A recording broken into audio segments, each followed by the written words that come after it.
Hello viewers, welcome to my YouTube channel.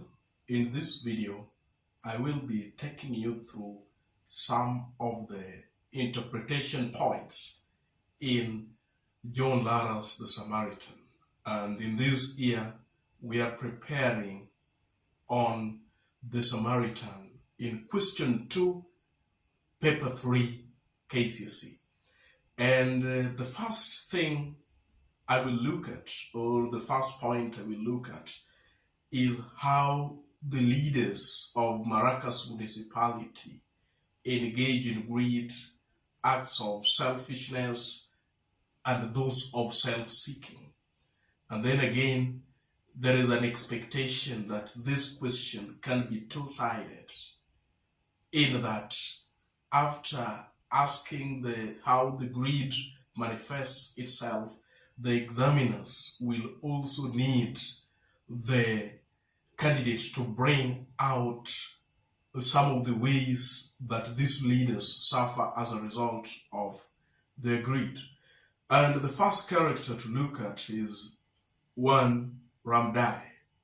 And Ramdaye is engaged in a series of selfish acts. The first one being printing of fake title deeds, as seen on page 63. So he is seen on the street poles, gazing vacantly, waiting for someone to come. He prints 10 title deeds for the same plot and then sells it to 10 different people. Again, Ramdaye also comes out as a person presiding over shoddy roadworks, being the deputy mayor as well as the secretary department of infrastructure.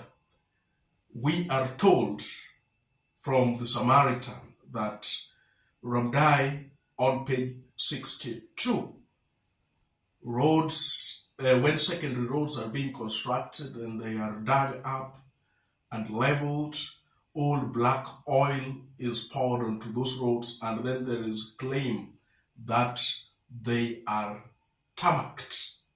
So at the end of the day, these roads look like war fields where bombs have been detonated.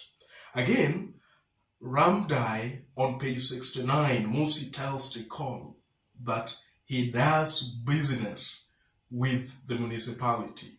His sisters, his brothers, his sister-in-laws, brothers-in-laws are doing business with the municipality.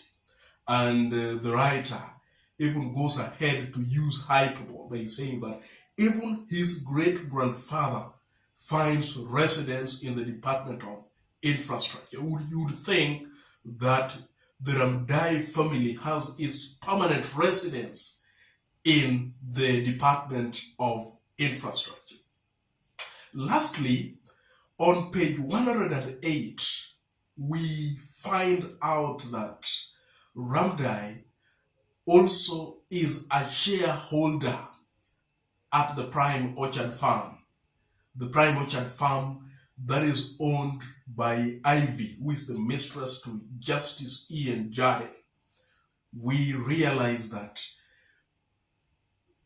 together with Basdale, they unearthed what was going on at the Prime Orchard Farm, that is the rearing of the rodents and rats. And Ivy gave them some shares in the Prime Orchard Farm so that they could keep silent. So those 4 instances show how Ramdaye is selfish.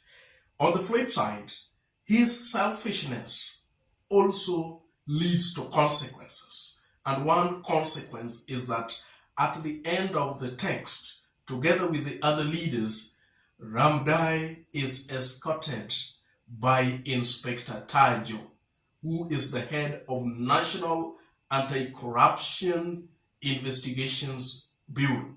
And they are escorted to the headquarters of the Anti-Corruption Investigations Bureau. The second character to talk about is the mayor, that is Mayor Mossi, or Tuya, the smoke that thunders. One evil that he is responsible for is that on page 21, he instructs Harvester, who is the CEO of the municipality, to buy all newspapers from the newspaper vendors so that they can deny the public from knowing the rot in Maracas municipality. Secondly, Mayor Mossi also instructs Harvester to enlist the services of an ICT expert so that they can hook the Samaritan up, and that is seen on page 28. Again, on page 45, while meeting Harvester and Bembe and planning for thwarting of the democratic no confidence vote, he tells Harvester to fund Blackman, who is the head of the Red Eagle Network, which is his gang, to buy polythene papers, to buy mattresses, and to buy all those things that are going to be banned within the precincts of the chambers to ensure that the no confidence vote doesn't see the light of day. Again, on page 39, Mossi Oatunya is also accused of municipal capture, and Harvester explains to him what that means, and that simply means a situation where the private interest of a leader overrides or determine the public policy. Mayor Mossi, on page 61, when he goes to Nicole to try to persuade her to do away with some pieces of information that cast him in negative light in the Samaritan app, he attempts to bribe Nicole by asking Nicole to quote her price. That is on page 61.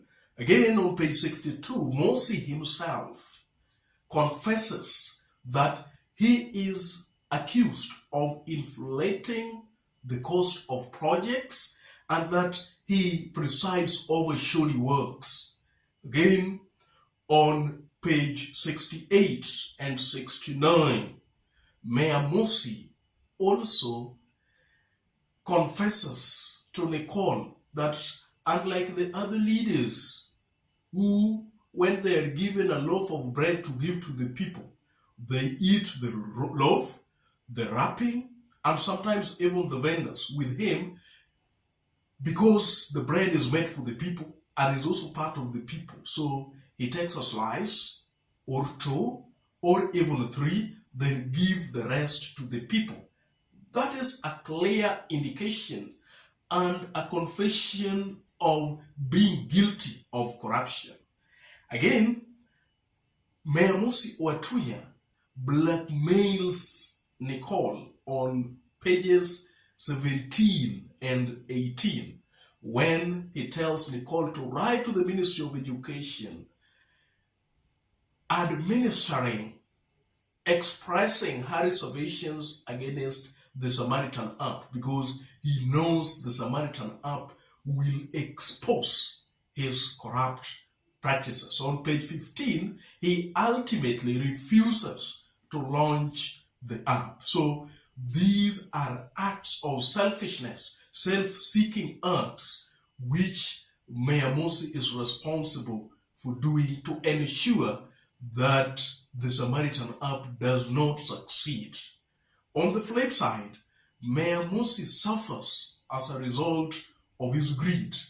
And one way that is shown in the text is that on page 38, we are told that he sees Baneta Express Prison every time he opens his eyes. So he fears that with the Samaritan app, he can ultimately end up at the Baneta Express Prison. He also smells the revolting stench of the cells, despite having not been there. Then, lastly, he suffers the same fate as other leaders when finally he is escorted by Inspector Tajo, the head of National Anti-Corruption Investigations Bureau to the headquarters of the Anti-Corruption Investigations Bureau. Viewers, if you are new here, consider subscribing to this channel so that anytime we produce a video like this, YouTube will automatically notify you. Watch out for the discussion on other leaders who are greedy and they face their consequences. Thanks for watching.